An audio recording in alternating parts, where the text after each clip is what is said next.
Hi viewers, welcome to our channel. ప్రస్తుతం మనతో పాటు సీనియర్ జర్నలిస్ట్ దాము బాలస్వామి వారితో మాట్లాడు. నమస్కారం సార్. నమస్తే సార్, బెంగళూరు రేవ్ పార్టీలో పాల్గొన్న నటి హేమ డ్రగ్స్ తీసుకుందా లేదా అని చెప్పేసి టెస్టులు నిర్వహించారు. వాటి రిజల్ట్స్ కూడా అనౌన్స్ చేస్తారంట కదా. అయితే ఈమె పాజిటివ్ వచ్చిందని చెప్తున్నారు సార్. మరి పాజిటివ్ వస్తే ఏం జరగచ్చు అంటారు సార్? ఆమెకు శిక్ష పడే అవకాశం ఏమైనా ఉందంట? బెంగళూరు రేవ్ పార్టీ రోజుకొక మలుపు జరుగుతుంది. ఆల్రెడీ 5 మందిని అరెస్ట్ చేశారు. దాన్ని మొత్తం రేవ్ పార్టీని కండక్ట్ చేసిన లంకపల్లి వాసు, తర్వాత వాళ్ళ మేనేజర్ అరుణ్, ఒక 3 డ్రగ్ పెడ్లర్స్, డ్రగ్స్ని సప్లై చేస్తున్నారు. 5 మందిని అరెస్ట్ చేశారు.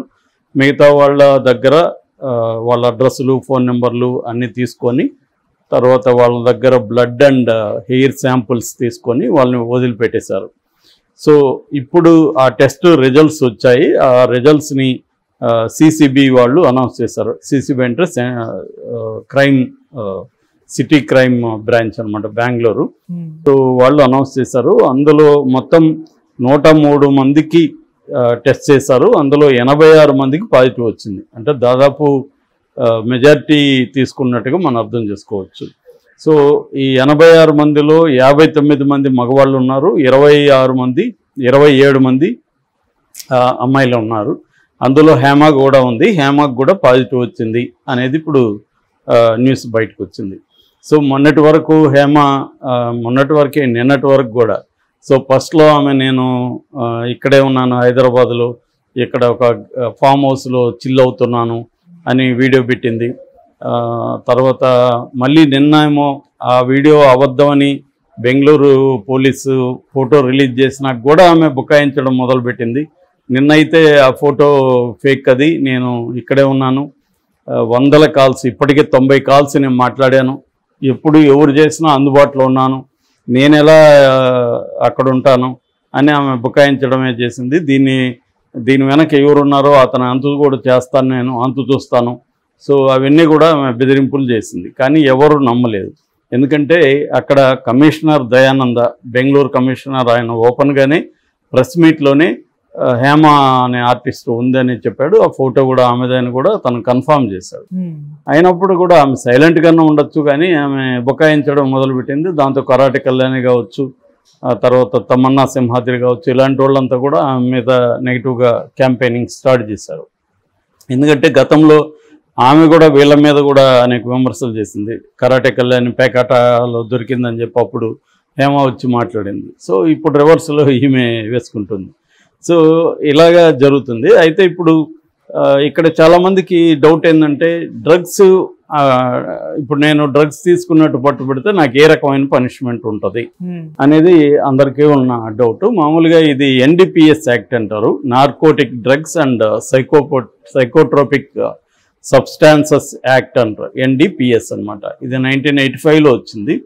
దీని కింద ప్రధానంగా 3-4 రకాలుగా దీంట్లో ఉంటాయన్నమాట శిక్షలు.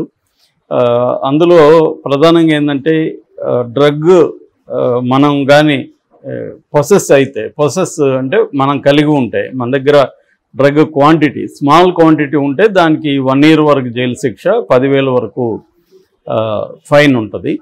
కొద్దిగా కమర్షియల్ క్వాంటిటీ ఉంటే అది 10 ఏళ్ల వరకు కూడా జైలు శిక్ష ఉంటుంది. దాంతోపాటు ఫైన్ కూడా ఉంటుంది. ఇంకా ఎక్కువ లార్జ్ క్వాంటిటీ ఉంటే 20 ఏళ్ల వరకు కూడా జైలు శిక్ష ఉంటుంది. ఇది అంటే వీళ్ళు డ్రగ్ పెడ్లర్స్ అనమాట. లేదు మన దగ్గర, మన ఇంట్లో కూడా కొద్దిగా కమర్షియల్ క్వాంటిటీ అంటారు దీన్ని, కమర్షియల్ క్వాంటిటీ కానీ ఉంటే ఖచ్చితంగా అది కూడా ఏ డ్రగ్గు, ఏ సబ్స్టాన్సు, ఎన్ని గ్రాములు అనేది కూడా డీటెయిల్గా దాంట్లో ఇచ్చారనమాట. సో పలాని డ్రగ్గు పలాని గ్రాముల్లో ఉంటే ఏ నేరం కిందకు వస్తుంది అనేది కూడా దాంట్లో క్లియర్గా ఇచ్చారు. సో ఇప్పుడు ఇదేమో డ్రగ్ పెడ్లర్స్కి, లేకపోతే క్వాంటిటీ ఎక్కువ పెట్టుకున్న వాళ్ళకి ఇది. అట్లా కాకుండా నేను ఆల్రెడీ డ్రగ్ యూజ్ చేశాను, నేను ఇప్పుడు డ్రగ్ టెస్ట్లో పట్టుబడ్డాను అనుకున్నప్పుడు ఏంటంటే, వీళ్ళకి కూడా 2 రకాలు ఉంటుంది. ఒకటేమో వాళ్ళని విక్టిమ్స్గా కూడా పరిగణిస్తారు. అంటే వీళ్ళు వేసుకోలేదు. ఇప్పుడు నేను వేసుకున్న పార్టీకి పోయినా, నాకు తెలియదు సార్, డ్రింక్లో ఉన్నిందేమో, నేను వేసుకోలేదని చెప్పచ్చు, ఆ డ్రింక్లో ఉండొచ్చు, నాకు తెలియదు. అంటే ఐఎమ్ డ్రగ్డ్ అంటే నాకు డ్రగ్ ఎవరో ఇచ్చారు తప్ప నేను వేసుకోలేదు. నేను పార్టీకి వెళ్ళాను, పార్టీ ఫ్రెండ్ పిలిచారు, పార్టీ ఉందిరా అంటే సరదాగా వెళ్ళాను. నాకు అక్కడ డ్రగ్స్ ఉన్నట్టు ఎవరు చెప్పలేదు. సో మందులో ఏమన్నా డ్రగ్ మిక్స్ అయిందేమో నాకు తెలియదు.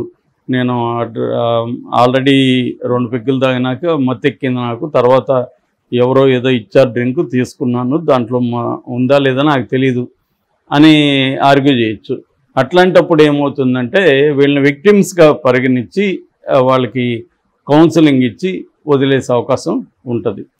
లేదు ఇక్కడ మందు తాగితే మనం ఇప్పుడు డ్రంక్ అండ్ డ్రైవింగ్లో ఎలాగా ఉంటుందో వాళ్ళకి రకరకాల పద్ధతుల్లో కౌన్సిలింగ్లు, రకరకాల పనిష్మెంట్లు ఇస్తారు, అలాంటివి కూడా వాళ్ళు చేస్తారు. అది కూడా కాకుండా వీళ్ళు రెగ్యులర్గా ఇలాగ తీసుకుంటున్నారు డ్రగ్ అడిక్టివ్ అనేది కానీ వస్తే వాళ్ళకి రిహాబిలిటేషన్ సెంటర్కి కూడా పంపించే అవకాశం ఉంది. అంటే సైకలాజికల్ ట్రీట్మెంట్ అవసరం వాళ్ళకి. ఎందుకంటే డీ అడిక్షన్ సెంటర్స్ ఉంటాయి. డీ అడిక్షన్ సెంటర్స్ వీళ్ళు డ్రగ్స్కి అడిక్ట్ అయినప్పుడు అంత ఈజీ కాదు దాన్ని నుంచి బయటపడడం. సో ఎందుకంటే ఇవన్నీ కూడా అడిక్షన్ ఫార్మేషన్ ఉన్న డ్రగ్స్ అన్నమాట. సో ఒకసారి అది అలవాటు అయితే అలవాటు నుంచి బయటికి రావడం చాలా కష్టం.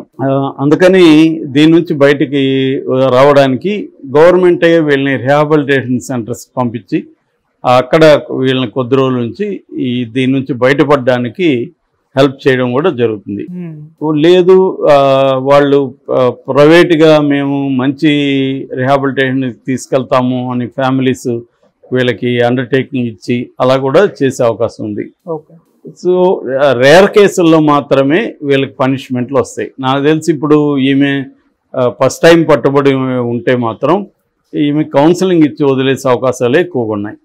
అది అక్కడ ఉన్న ఇన్వెస్టిగేటివ్ ఏజెన్సీలు ఏం చేస్తారని చూడాలి. ఇప్పుడైతే మాత్రం వీళ్ళందరికీ కూడా దాని ఏమంటారు ఒక సమ్మన్స్ అయితే ఇష్యూ చేశారు. ఈ సమ్మన్స్ తీసుకున్నాక వీళ్ళు అటెండ్ అవ్వాల్సి ఉంటుంది. ఈ సమ్మన్స్ రిసీవ్ చేసుకున్న వాళ్ళందరూ వీళ్ళు అటెండ్ అయినాక వీళ్ళందరితో మాట్లాడతారు.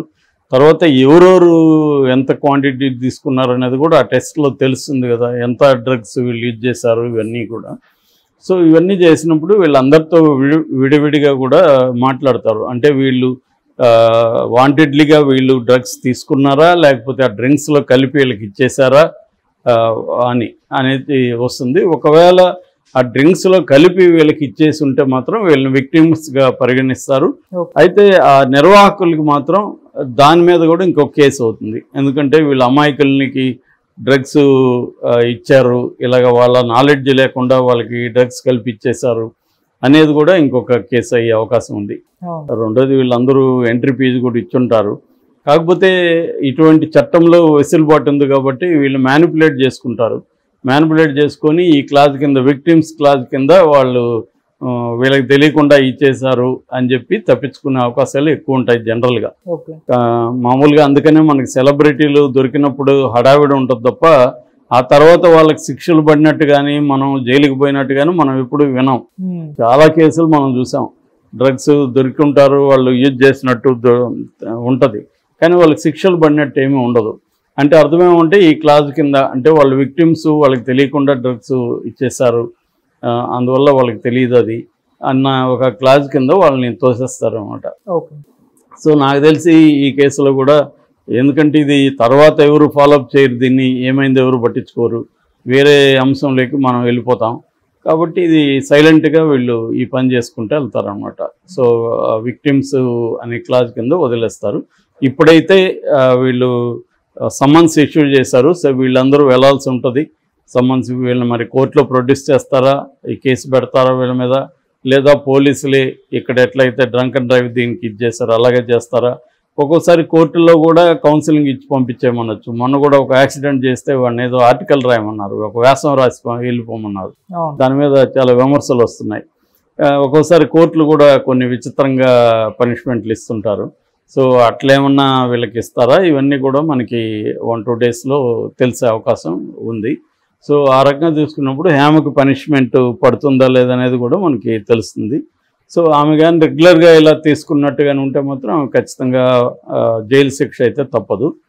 బట్ అంతవరకు వెళ్తారా అనేది నాకున్న డౌట్. హేమ కానీ మిగతా వాళ్ళు కానీ వీళ్ళకి అందరికీ ఏదో సర్కిల్ ఉన్న బ్యాచే ఉంటారు, కాబట్టి మేనేజ్ చేసుకుంటారని నేను అనుకుంటున్నాను. Okay sir, thank you so much.